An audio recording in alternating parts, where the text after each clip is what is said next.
Hello everyone, welcome to my channel, or welcome back to my channel. If you're new here, my name is Victoria and you can call me Vic. And I apologize if my voice sounds a little bit weird.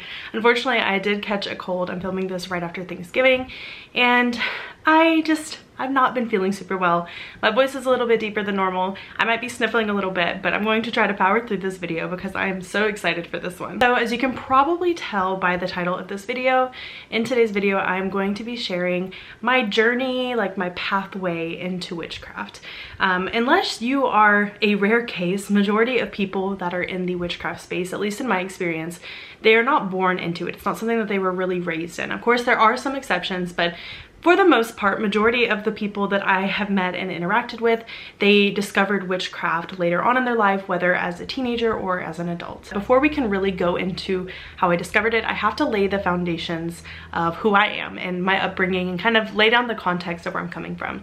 So if you aren't super familiar with me, I am from Arkansas. I am born and raised in Arkansas, which if you're not super familiar with where that is, it is in the southern part of the United States. It is considered part of the American South, and specifically Arkansas is also part of a region of the US that's commonly referred to as the Bible Belt. Now, the name might give a little bit of a hint as to why it's called the Bible Belt, but this is specifically a region of the United States where the population of Christian Americans is extremely high. And I grew up in a very deep part of the Bible Belt, and so this does kind of influence how I was raised, my way of thinking, my outlook on life. It's not just that a lot of people around you are Christians, but the culture of these areas themselves, the infrastructure, the politics, the way people interact with each other is deeply influenced by Christianity. For example, politics-wise, obviously Arkansas is very affected by Christianity. Usually every major political leader that we have is openly very Christian and they promote their Christian values. A very kind of funny thing a lot of people don't know is in Arkansas we have dry and wet counties. So if you're in a dry county, alcohol can't be sold there. If you're in a wet county, it can be. And a lot of counties in Arkansas are dry counties where you can't access alcohol. In addition, you can't purchase alcohol on Sundays or on holidays like Christmas. And growing up when I was in school, although public school itself is not necessarily, you know, like super openly religious, Christianity is a big element of those schools. For example, there are a lot of Christian clubs within those schools. There's this big event called like the National Day of Prayer, and it takes place on the school campus. So there's just a lot of influence from Christianity in my world growing up. There's churches on every corner. Almost everyone you meet is going to be Christian, even if they're not super religious. A lot of times they'll still kind of identify that way. And ultimately, I say all this to kind of showcase the background of where I grew up, but also because in a world where you basically can assume almost every person is Christian, it is very much if you are not part of that group, you are an outsider. Even if you're not religious, a lot of people are still Christians. But if you don't consider yourself that at all, if you don't believe in God, if you don't believe in Jesus, if you believe in something else, if you're a different religion, you are seen as an outsider. And a lot of times in the South, you might even be seen or portrayed as a bad person because you're not Christian. With that laid down, I did want to kind of explain some of the context behind how I grew up living in this area. So my parents divorced when I was around 2 years old. Both of my parents are Christian. I will say I think my dad is a bit more religious than my mom. They both are Christians. They both believe in gods. They're different denominations, which is a whole nother conversation. But my dad's side was way more, you have to go to church, you can't skip out, you have to do these things, a lot more religious. Versus my mom's side didn't necessarily go to church, but they still considered themselves Christians, you know, still read the Bible, that kind of thing. My dad's side was a lot more strict and a lot more fire and brimstone about Christianity. Now, growing up, I spent majority of my younger childhood with my mom up until about the age of 12 or 13, and then I started living with my dad. And my dad, of course, being the more religious one, the more Christian one, enforced a lot of rules on what I had to do and be in the church. So typically, growing up, I would be at church about 3 times a week. So twice on Sundays, you'd go Sunday morning and Sunday night, and then once on Wednesday nights, which was like kind of the midweek Bible study. In addition to going to church, I also was expected to participate in the youth group activities, which would be like field trips and kind of like extracurricular fun stuff, and also go on mission trips because my church was a missionary Baptist church. Now, I know it's not very uncommon for people in the witchcraft space, occult space, pagan space to come from Christian backgrounds, especially with Christianity being a very popular religion in the United States. It's just not that uncommon to come from. But I will say something that is a little bit different about me than some of these others is that typically when someone comes from a very Christian background and then they come into the witchcraft or occult space, there's a lot of negative experiences that drove them out of the church and kind of led them into witchcraft. Now, I will say, in my experience, when I look back at my time in the church, it was not a negative experience. All of my reflections after I left the church, I can see that I was negatively impacted, but while I was in the church and actively a Christian, I was very happy, actually. I was very happy, very fulfilled. It wasn't until I started kind of leaving that I realized some of the negative effects that the church had on me, but my time in it was actually really nice. Although I will say, majority of my time in the church, I was also a child. I was a very devoted Christian. I went to church, I read my Bible almost every day. I would do journal entries about my Bible. I did devotionals. I would even write up my own devotionals and send them to my friends. I was super active in my church and my choir. I was even a camp counselor at a children's Bible camp over the summer. I was extremely, extremely active in my church and very, very deep and strong in my belief. Now, you might be wondering, okay, well, if you were so devoted and if you had such a strong faith, well, how did you end up here? How did you end up, you know, in witchcraft? And I will say it was a long journey and it was not an easy one by any means. Now, where it all changed for me was my freshman year of college.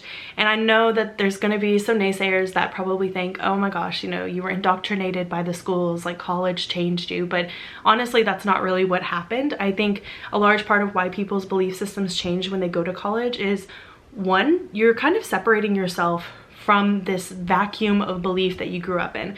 I grew up around people that believed these very specific things, had these very specific morals, and I was surrounded by them.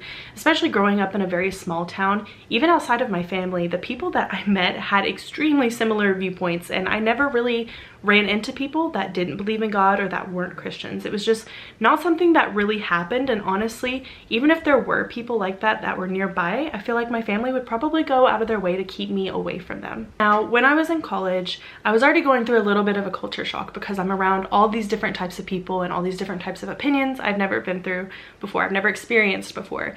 But I will say my freshman year of college experience was especially unique because it was 2016, fall of 2016, during the presidential run between Donald Trump and Hillary Clinton. If you know where I'm going with this, this was crazy. This was crazy. There was a lot of tension, there was a lot of arguments, a lot of opinions going on. And again, I grew up in a place where it wasn't really talked about, and even if it was talked about, presumably majority of the people I grew up around were Republican. So I was getting exposed to a lot of different things all at the same time. And although I will admit it is extremely privileged, I had never thought about politics until I went off to college and was on my own. It was just not something that was really discussed, and so I had no idea about any of it until that freshman year of college when the presidential debates were going on. So on top of being surrounded by new people, new beliefs, political opinions, trying to work out what it was I believed, I also took an Intro to World Religions class during my freshman year of college. And my professor was very direct in that the purpose of the class was not to change anyone's opinion on what they believed. It was simply to educate, to be open-minded to other religions, and to see the goodness and the value in each religion and different cultures that they came from. So you can kind of see there was a culmination of a lot of different things happening. I was exposed to all these worldviews, and I was also being introduced to other religions in a very neutral / positive manner for the first time. Growing up, of course, I knew that there were different religions, but anytime they were spoken about, they were very much just like, they're not good people, or it's not real, and just dismissed. So going into a place where they were all looked at as neutral, Christianity was on the same level as Islam, as Judaism, as these ancient African traditions, like even witchcraft was included in those. It was something I had never really been presented with before. So it was kind of a culmination of a lot of things that led me to start questioning my faith. Now, I will say, what led to the questioning of my faith wasn't the presence of these other religions, and it wasn't, you know, people pressuring me to not believe. Actually, I was surrounded by other Christians still, even while I was at college. In fact, I don't think any of the people that I was friends with my first year of college didn't believe in God. All of them were Christians. So it wasn't this external pressure, it was very much this internal process. I think being alone by myself, having this like environment that I was in, I started having to work out what my moral beliefs were and where I stood in the world without my family telling me where to stand. And this was not an easy transition at all. I know sometimes people think that like people will leave Christianity because they want to go and just be free and do all of these things that they're not allowed to do before. This was not a fun process for me. And I think a lot of people that leave the church will understand this. It is a struggle. It was devastating, heartbreaking, and terrifying for me. There were so many nights when I would be crying in my bed, trying to stay quiet so my roommate wouldn't hear me. And I was praying to God to just take it away, to take the doubt away, to just let me believe and let me be strong in my faith. And it wouldn't work. As badly as I wanted to keep my faith, when you don't believe in something, you can't force yourself into believing it. And I'll say the tipping point of this really was with the elections that were going on at the time, and the different debates and all of this noise and politics that was happening. I really had to nail down what my morals were, where I stood in the world. And there were certain things that I had always felt a little bit of conflict with in what I believed and what the Bible said or what the church said. And these things were becoming louder and louder, especially with the political situation. And there were just some things that I morally believed. Like, I don't think it's a sin to be gay. I don't think there's anything wrong with gay people or gay love. I'd never thought that. I'd always struggled with that growing up because I just didn't see how it could be wrong. And on top of that, I was raised in the church to believe we should love everybody, you know, love thy neighbor was taken to heart. I thought that as Christians, you should love everybody. Our job was not to hate or to judge people, but to love people and to love God. And I took it to heart. And now that I was in college and I was seeing all of these different people and I was seeing the politics and I was seeing how the church reacted to people that were different up first, you know, up close, seeing how the church was rejecting people, how they were supporting this man that was incredibly mean and rude, and just I started to struggle because I basically had my morals that were heavily influenced by the church and then the church itself, and they were at conflict with each other. And so I was trying to figure out where I stood in the world because I thought I had known where I was and I thought I was on equal ground with the church and Christianity and my beliefs, but suddenly I was on unfamiliar turf. I wasn't sure if my morals were right or if the church was right or where I should stand. And of course I had a million different people that had their own opinions and everything was just so confusing. But I will say one of the more pivotal moments, I had been having these struggles for a while. Honestly, this whole process took place over like a year and a half. In my world religions class, I remember we were going over creation stories in different religions, and they ended up showcasing, you know, the Christian creation story, which takes place in the first book of the Bible, Genesis. And my teacher pointed out that there are actually 2 creation stories included in Genesis, and it's thought that Bible scholars didn't know which one was the right one, so they just put both in there. And even though it was something that was really simple, it made me kind of realize that I had been presented with this religion. I'd been presented with this book, this Bible, as this is truth, never question it. But I had never really thought about how it was compiled. And knowing that I had read that story, that chapter, that book so many times, and I never realized that there were 2 versions of a creation story in there because it was pushed on me to just accept it, to not question it. It kind of like made my brain explode a little bit, if I'm gonna be honest. And again, I don't think any one thing really culminated in me leaving the church. I think it was a lot of things happening at the same time, a little bit of a perfect storm. But I came to understand who I was and what I believed in. And once it kind of sunk in that this is what I believe, I knew I couldn't be a part of the church anymore because it was in direct opposition to my morals. And like I said, it was not a smooth transition. It was hard, a lot of tears, a lot of crying. I was still going to church and religious events during this. I was telling no one about it. I was journaling, reading my Bible, praying, desperate. I didn't want to lose my belief. I didn't want to stop being a Christian. Not being a Christian was scary for me. Being where I was, around the people that I was, the way that I was raised, it was incredibly dangerous. I would be in a very small minority in the area that I lived, and I felt like I had no support system. I felt like I had no one I could talk to about it because I knew that if I were to tell somebody, if I were to tell one of my friends or my family or someone in the church, their ultimate goal wouldn't be to help me figure out where I stood, to help me find this truth and what would make me feel good. Their goal would be to keep me in the church at all cost. And I knew that because I was in the church, and that's what I would have done when I was in the church if someone came to me. I prayed for the disbelief to go away. I prayed to get over it. I looked into apologetics, which is like kind of a branch of, I guess, study in a way where it kind of like proves Christianity. It like will disprove theories that say that it's not real or whatever. I looked into a lot of different things because I didn't want to lose this religion I grew up with. But ultimately, I am a true believer that you can't force yourself to believe something. If you feel in your heart that it's not real, if you disagree with it, you can't force yourself, you can't trick yourself into believing in it again. And unfortunately at the time, I had to deal with that. I had to come to terms with the fact that I no longer believed. And I do want to put a caveat in here that I know there are Christians that have similar moral standings to me, and they have been able to forge their own communities, their own beliefs, still based on the Bible, that don't conflict, that aren't in opposition. And I do understand that those people exist out there, and I'm so glad that you're able to find that. But for me, it was something I just couldn't resolve in the end. So absolutely no hate out there to people. I know there are very good Christians. I know that there are Christians with similar moral standing to me. I appreciate you guys. I love you guys. I actually get very excited whenever I get to meet one of you, but it just didn't turn out that way for me. Now, moving on to how I directly went from this point of no longer being in the church, no longer believing Christianity, kind of hiding, and I really just, at this point, I had no belief. I went from having very distinct beliefs that I had been taught my whole life that everyone around me knew, to having nothing. And that was really scary. And honestly, for a few years, I just didn't think about it. That was the easiest thing that I could do. After growing up in a church that was very much, you know, fire and brimstone, I had this looming fear of hell. Even without me believing in hell, I was scared of hell. I was also scared of there being nothing. And so it was just hard. It was something I couldn't think about. Thinking about, you know, where the universe came from, what happens after death, was just too much for me to deal with. And so I just ignored it. Now, coming into witchcraft, I guess the summer after my junior year, maybe a little bit before then, I met one of my good friends, Amber. And Amber is a chaos magician. And at the time, I didn't know what the fuck that meant. I had never heard of that before. It actually sounded a little bit like whimsical slash fantastical, like something that was made up or like out of a fantasy book.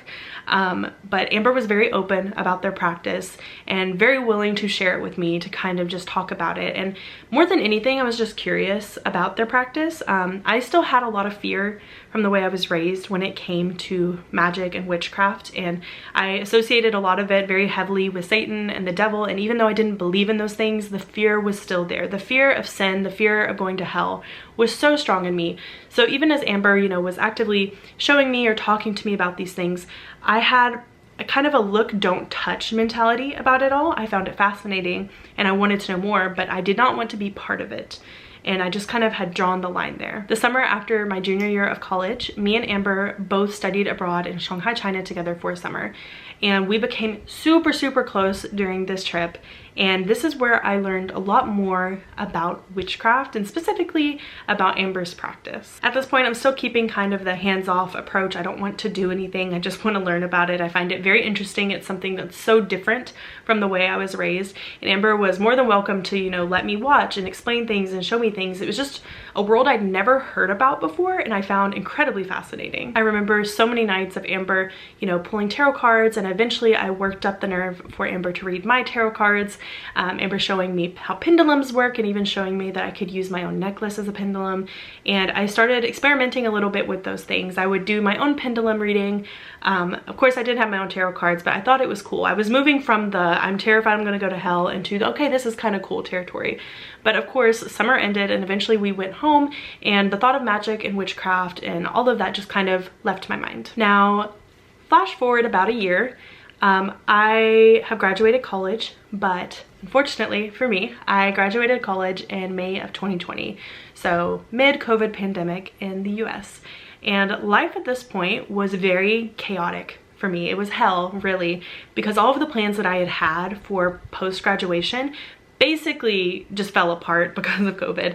And so I thought I wasn't going to be in the country. I thought I was going to be doing something completely different. And suddenly I'm alone in a one-bedroom apartment trying to find a job, getting odd jobs at like Target and like online, and just, I was trying to keep it together, but basically my whole world kind of fell apart. I went from being a very goal-driven, studious student in college, someone who was always hanging out with their friends, having fun, to being almost completely isolated with no real purpose in life. And honestly, it drove me crazy. I'm not gonna lie. It really drove me crazy. I had one of the most intense periods of anxiety and depression that I've ever had in my life.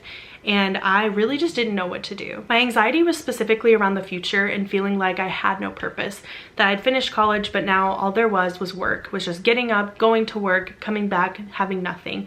And it was just this very intense anxiety. And when I explain it to people, it always seems a little silly because, you know, life is kind of what you make it. But at the time, it was this very physical anxiety. I was nauseous all the time. I couldn't sleep. I was just doing horribly, and I was isolated for most of it, which for me as an extrovert made it even worse. Now, around this time, Amber and I actually ended up reconnecting a little bit. We'd stayed in touch, but hadn't really hung out all that often. And especially with COVID, it just wasn't something that anyone was really doing too much at the time. But Amber lived nearby, and we ended up talking about how I was doing kind of rough. And Amber invited me to come over to their apartment and just hang out because more than anything, I just wanted to be around someone. I wanted to distract myself, to not feel like shit, to not be so extremely unhappy. And at the time, my partner, he was working a lot. And so anytime that I wasn't with him and I was alone it was kind of really dark, just a lot of dark thoughts and just unhappiness. So I remember going over to Amber's apartment for the first time, and the vibes were just absolutely amazing in their apartment. Like, it was like the smallest little apartment, you know, similar to what I had, but the vibes were just incredible. And we would just spend hours just sitting on their couch and talking and listening to music and laughing, and it was so much fun. And eventually, I'm not even sure when, the conversation ended up turning towards magic and witchcraft. Amber would talk a little bit more. I was still curious. It had been, you know, a year since I first learned about it. I was a little bit more comfortable in myself at this point, not nearly as scared as I used to be. And I was just so fascinated by it still. Eventually, I did open up to Amber about the anxiety that I was feeling and my struggles with sleeping and how the world was just awful for me at that point. And Amber ended up changing my life unexpectedly. They basically offered to teach me how to do a very simple candle spell to help me go to sleep and get rid of my anxiety. And when I say a simple candle spell, I mean it was extremely, extremely simple. Amber just gave me this small little pillar candle and gave me the instructions of just go home, light the candle, and put every ounce of your being, every intent, all of your energy as you light this candle into getting rid of your anxiety and being able to fall asleep. I think specifically Amber had said to word it present tense is, I have no anxiety, I fall asleep easily. At this point, I'd really been struggling with going to sleep. I was trying melatonin, Benadryl, like warm baths, tea. Nothing was working. My anxiety was just so bad. I think it was like my nervous system was just so high. And so even though I was still a little on the edge about magic and still didn't feel like super sure about it just because of my upbringing, at this point I was literally willing to do anything. And so I went home and I put the candle next to my bed and I was like, you know, I have nothing to lose at this point, let's go. I lit the candle and I put every ounce of my being into let this work. Just all of my energy, all of my intention into I am not anxious, I fall asleep easily. That's all I wanted in life. I was like, if I do nothing else, like I'm going to do this right. And so I poured so much energy into this one tiny little pillar candle. It was like this big. And it just was next to my bed, and I sat on my bed and was just kind of watching it. And I was like, all right, I did it. You know, what now kind of thing. I knew Amber had told me, you know, you can let it burn out or you can let it burn for a little bit and then stop it and then burn it the next night, whatever. So here's where the interesting part comes in. This was technically, I guess, my first spell. I fell asleep while the candle was burning. Don't recommend, not fire safety, don't do that. But I literally went from just staring at the candle to completely knocking out and waking up the next morning. And I had slept so well, I felt so refreshed. And I remember waking up giddy that it had worked because I'd been struggling for weeks at this point and medicine hadn't worked, you know, all these relaxation techniques hadn't worked, but this freaking candle spell worked. And I was so excited. And I remember I messaged Amber and I was just ecstatic. I was like, oh my God, it worked. It worked. It fucking worked. Amber was like, magic, you know? It's magic. And at that point I was hooked. I was like, this is crazy. Like nothing else has worked, but this did. And you know, some people might say it's psychological, mental. I don't care.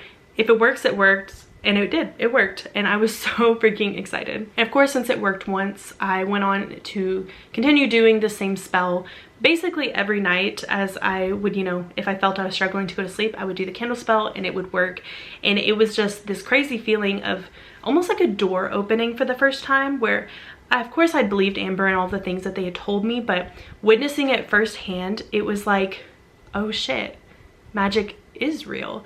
And it was like, it kind of just, this little like flame popped up of like this whole world opened up to me that I had kind of ignored, that I didn't really believe existed, but it was real.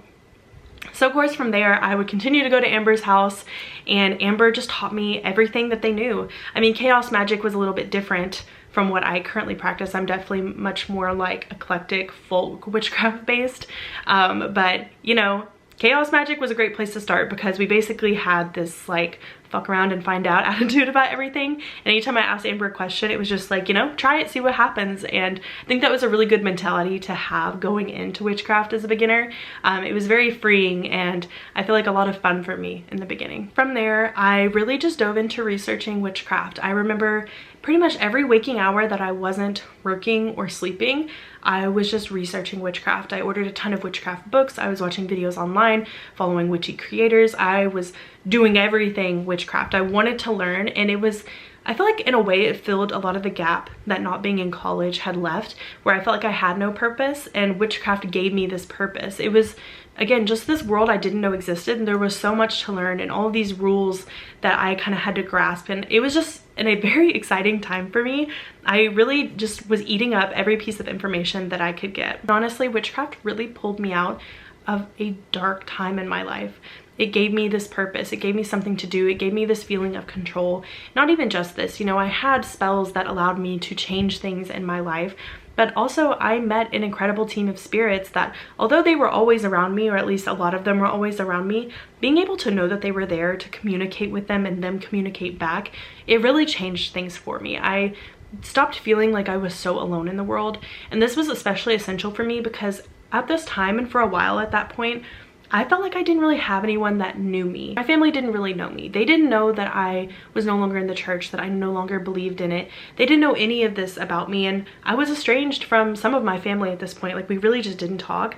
So it was very comforting to have spirits around that knew my journey, that were with me every step of the way, and that were very accepting of me. And it wasn't just like, okay, I guess it's fine that you do this, but they were encouraging, they were curious, they interacted with me. And I think that was something I really needed at the time, was to have, you know, especially my ancestors there to kind of be like, no, like, we're proud of you, we accept you. Witchcraft really just led me to this place in my life where I had a good support system, although it was spiritually, and that really translated into the real world where I became more confident. And ultimately, witchcraft isn't necessarily a belief system, but it helped me find my current belief system, because as I was saying, for a while there in those years in between, you know, leaving the church and finding witchcraft, I just didn't have anything, and I didn't think about it because it made me panic.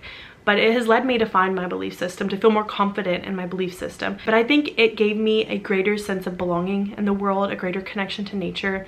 And ultimately, as cheesy as it is to say, I feel like this path is what I was meant to follow. I was always meant to end up with witchcraft. And now, as of me making this video, I have been practicing for 5 years, which I know for some people that's like minuscule amount of time compared to their practice, but for me it's something that is crazy to look back on, just because I remember when it was all so new, and it was just, I felt very curious about everything, and it was very unknown, and now I feel so much more confident in my practice. And I don't know, looking back on the past 5 years is just kind of crazy to me. I feel like it has been this insane path, but this path with so much joy in it, this greater connection to a community that has very similar moral values for the most part to me, a greater connection to nature and to myself.